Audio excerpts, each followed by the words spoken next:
throwback na mga boss, year 1990s. So mo ni siya ang pair sa Argao, mo ni siya ang alpapara kanang payag.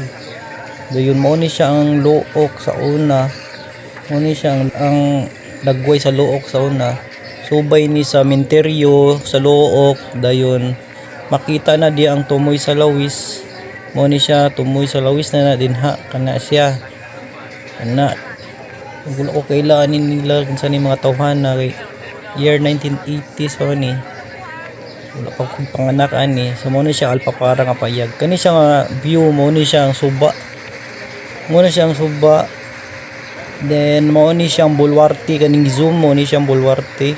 Bulwarte sa Argao sa una. Then mo ni siya ang kalandungan kani sa left side. Then kani siya mga payag, mo ni siya ang kuan sa una. Amo ni siya ang red tomatoes. Then dugoanan din ni siya sa barko, dungganan sa barko nga ni sakay nga bus. Abot na sa ni nga bus, natalibas pa ni. Or kuan man ni mo ni siya ang dagat sa pier sa una.